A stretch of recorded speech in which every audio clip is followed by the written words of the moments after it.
2025만 1229. 오늘의 묵상. 거룩한 망각, 손을 비워야 새 것을 잡는다. 사랑하는 성도 여러분, 그리고 2025년의 마지막 월요일 아침을 깨우는 구독자 여러분, 주님의 이름으로 축복합니다. 드디어 2025년의 마지막 주간이 시작되었습니다. 12월 29일 월요일, 우리는 지금 끝과 시작이 맞물리는 아주 중요한 경계선 위에 서 있습니다. 보통 월요일 아침이면 또 한 주가 시작되었구나 하는 피로감이 앞서기 마련이지만 오늘의 월요일은 느낌이 사뭇 다릅니다.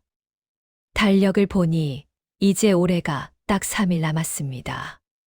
남은 72시간을 어떻게 보내느냐에 따라 우리의 2025년은 후회로 기록될 수도 있고 감사로 완성될 수도 있습니다. 여러분, 이사를 가보신 적이 있습니까? 이사할 때 가장 먼저 그리고 중요하게 해야 할 일은 짐을 싸는 것이 아니라 버리는 것입니다. 평소에는 아까워서 못 버리던 묵은 짐들을 과감하게 정리해야 새 집에 들어갈 수 있습니다. 우리 인생도 마찬가지입니다. 2026년이라는 새 집으로 들어가기 위해서는 2025년의 묵은 감정, 실패의 기억, 혹은 지나간 영광까지도 깨끗하게 정리하는 영적 분리수거가 필요합니다. 오늘 하나님께서 우리에게 주시는 생명의 말씀은 신약 성경 빌립보서 3장 13절에서 14절까지의 말씀입니다. 사도 바울의 비장한 고백을 제가 봉독해 드리겠습니다. 형제들아, 나는 아직 내가 잡은 줄로 여기지 아니하고 오직 한 일, 즉 뒤에 있는 것은 잊어버리고 앞에 있는 것을 잡으려고 표대를 향하여 그리스도 예수 안에서 하나님이 위해서 부르신 부름의 상을 위하여 달려가노라. 아멘. 오늘 본문을 쓴 사도 바울의 상황을 먼저 살펴봅시다. 이 편지를 쓸 당시 바울은 로마의 차가운 감옥에 갇혀 있었습니다.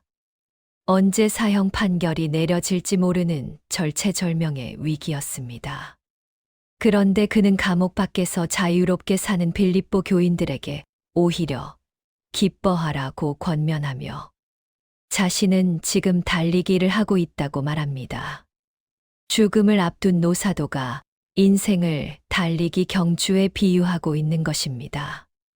여기서 바울은 아주 중요한 영적 원리를 제시합니다. 바로 뒤에 있는 것은 잊어버리고 라는 표현입니다. 우리는 흔히 잊어버린다고 하면 치매에 걸리거나 기억상실증에 걸려 머릿속에서 정보가 지워지는 것을 생각합니다.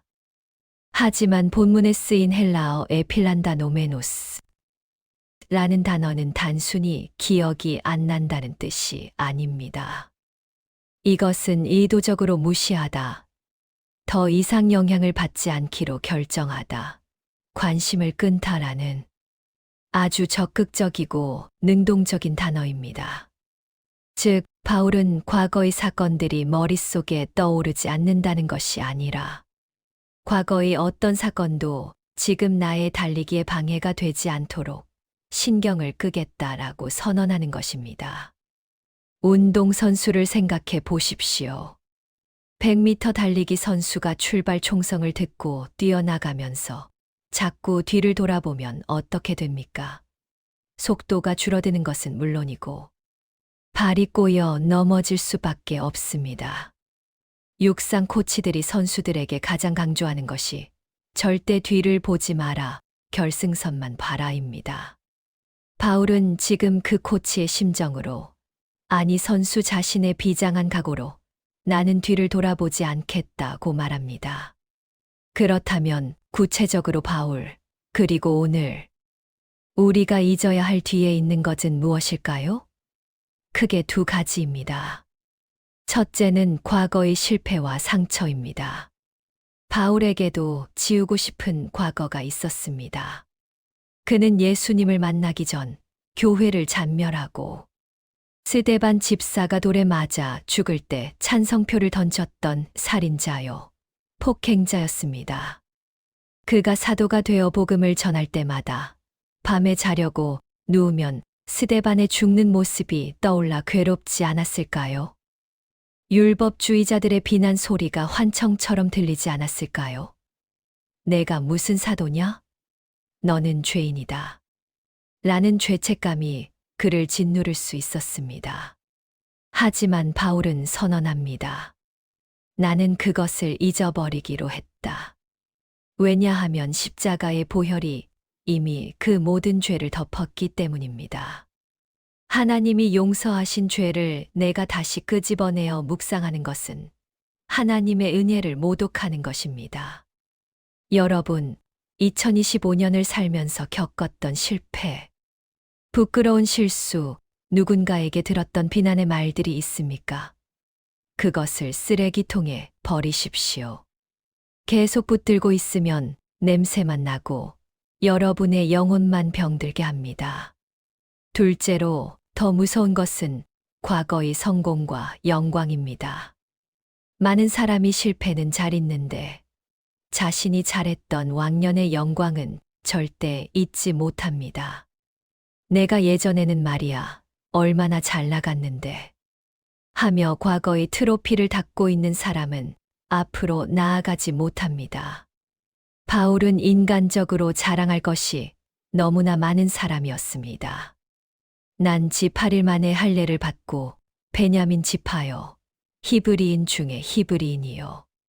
당대 최고 석하 가말리엘의 제자였습니다. 그러나 그는 빌립보서 3장 8절에서 이 모든 화려한 스펙을 배설물로 여긴다고 고백했습니다. 배설물이 무엇입니까? 똥입니다. 여러분, 화장실에서 보리를 보고 나서 아, 이거 너무 아까운데?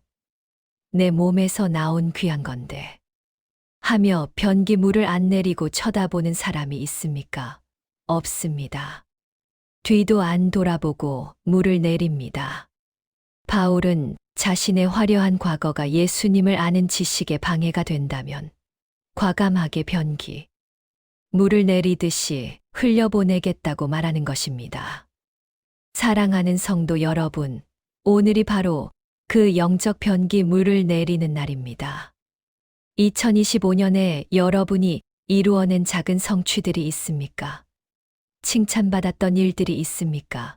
하나님께 감사만 하고 그 공로의식은 잊어버리십시오. 내가 이만큼 했으니 대접받아야지 하는 마음이 드는 순간 우리는 영적 고인물이 되어 썩기 시작합니다. 본문 14절에 앞에 있는 것을 잡으려고 표대를 향하여 달려가노라는 말씀이 나옵니다. 여기서 잡으려고라는 말과 연결되는 헬라어 에펙테이노메노스. 정말 생생한 단어입니다. 이 단어는 고대 그리스 경기장에서 달리기 선수가 결승선을 통과하기 직전 단 0.1초라도 기록을 단축하기 위해 몸을 앞으로 쭉 내밀며 가슴을 들이미는 그 필사적인 동작을 묘사합니다. 바울은 지금 감옥에 갇힌 노인이지만 그의 영혼은 마치 올림픽 결승전을 뛰는 청년처럼 근육이 터져라 앞을 향해 뻗어나가고 있습니다. 왜냐하면 그에게는 아직 잡아야 할 것이 남아있기 때문입니다. 이미 잡았다고 생각하는 사람은 달리지 않지만 아직 잡을 것이 있다고 믿는 사람은 멈추지 않습니다. 2025년의 마지막 월요일, 우리는 스스로에게 물어야 합니다. 나는 지금 과거에 묶여 있는가? 아니면 미래를 향해 몸을 뻗고 있는가? 성경에 보면 뒤를 돌아보다가 망한 대표적인 인물이 나옵니다. 바로 롯의 아내입니다. 소돔과 고모라가 멸망할 때 천사들은 절대 뒤를 돌아보지 말고 산으로 도망하라고 경고했습니다. 하지만 롯의 아내는 두고 온 집, 보서, 친구들이 생각나서 그만 뒤를 돌아보았고 그 자리에서 소금 기둥이 되고 말았습니다.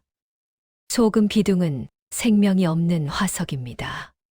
과거에 집착하는 사람은 영적인 소금 기둥이 되어 그 자리에 굳어버립니다. 하나님은 우리가 굳어버린 화석이 아니라 살아 움직이는 러너가 되기를 원하십니다. 어떤 서커스 고개사, 공중그네를 타는 사람에 대한 이야기를 들은 적이 있습니다. 공중그네를 타는 사람은 높은 허공에서 자기가 잡고 있던 그네 줄을 놓아야만 맞은편에서 다가오는 파트너의 손을 잡을 수 있습니다. 아무리 무서워도 지금 잡고 있는 줄을 놓지 않으면 건너갈 수가 없습니다. 그 놓는 순간의 공포를 이겨내는 것이 기술입니다. 지금 우리는 2025년이라는 그네 줄을 놓고 2026년이라는 새로운 파트너의 손을 잡아야 하는 공중의 순간에 있습니다. 이때 필요한 용기가 바로 거룩한 망각입니다. 하나님, 저는 과거를 놓습니다. 제 손을 비웁니다. 주님이 예비하신 새해의 은혜를 잡기 원합니다. 오늘 하루 여러분의 마음속 서랍을 정리하는 시간을 가지십시오. 미움이라는 파일 삭제하십시오. 섭섭함이라는 파일 휴지통에 넣고 비우기를 클릭하십시오. 왕년의 자랑이라는 파일 영구 삭제하십시오. 그리고 그 빈 공간에 기대감과 소망이라는 새 폴더를 만드십시오. 하나님은 이사야 43장에서 이렇게 말씀하셨습니다. 너희는 이전 일을 기억하지 말며 옛날 일을 생각하지 말라. 보라, 내가 새 일을 행하리니 이제 나타낼 것이라. 하나님은 새 일을 행하시려고 준비를 다 마치셨는데 우리가 옛날 일을 붙들고 있으면 그 새 일을 담을 수가 없습니다. 2025년의 묵은 포도주는 2025년의 부대에 남겨두고 이제 2026년의 새 포도주를 담을 새 부대를 준비합시다. 기도하겠습니다. 사랑과 은혜가 풍성하신 하나님 아버지, 2025년의 마지막 월요일, 분주한 마음을 가라앉히고 주님 앞에 섭니다. 한 해를 돌아보니 참으로 다사다난했습니다. 웃었던 날보다 울었던 날이 많았던 것 같고, 성공했던 기억보다 실패하고, 넘어졌던 기억들이 더 아프게 가슴을 찌릅니다. 주님, 오늘 말씀을 통해 우리에게 뒤에 있는 것은 잊어버리라고 명령하시니 감사합니다. 우리의 연약함 때문에 저질렀던 실수들, 죄악들, 그리고 사람들에게 받았던 씻을 수 없는 상처들을 이 시간 십자가 앞에 다 내려놓습니다.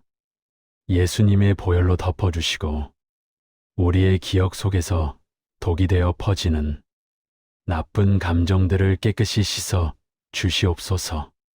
우리는 자꾸 뒤를 돌아보며 후회하고 그때 그랬더라면 하며 시간을 낭비할 때가 많았습니다. 롯의 아내처럼 세상에 미련을 두어 굳어버린 우리의 마음을 성령의 불로 녹여 주시옵소서. 또한 우리가 이루었다고 생각하는 작은 성공들에 취해 교만해지지 않게 하옵소서. 바울처럼 모든 것을 배설물로 여기는 영적 결단력을 주시고 오직 예수 그리스도라는 최고의 고상한 지식을 얻기 위해 손을 비우는 지혜를 주시옵소서. 이제 남은 3일, 2025년을 아름답게 매듭짓기를 원합니다. 용서할 자를 용서하게 하시고, 사과할 자에게 사과하게 하시고, 갚을 것이 있다면 갚게 하옵소서. 그리하여 가벼운 몸과 마음으로 주님이 주실 2026년의 표대를 향해 전력 질주할 준비를 마치게 하여 주시옵소서. 우리의 과거를 묻지 않으시고 날마다 새 힘을 주시는 예수 그리스도의 이름으로 기도드립니다. 아멘. 사랑하는 성도 여러분, 그리고 구독자 여러분. 오늘 월요일은 단순히 일을 시작하는 날이 아니라 마음의 짐을 내려놓는 영적 대청소의 날입니다. 쓰레기를 손에 들고서는 맛있는 음식을 집을 수 없습니다. 오늘 하루 여러분을 괴롭히던 나쁜 기억들과 과감하게 작별하십시오. 잘 가라. 상처들아. 안녕. 나의 실패들아. 하고 쿨하게 보내주십시오. 여러분 앞에는 하나님이 예비하신 부름의 상이 기다리고 있습니다. 고개를 들어 앞을 보십시오. 그리고 어깨를 펴고 힘차게 달리십시오. 2025년의 마무리를 멋지게 해낼 여러분을 주님의 이름으로 응원합니다. 힘내십시오. 감사합니다.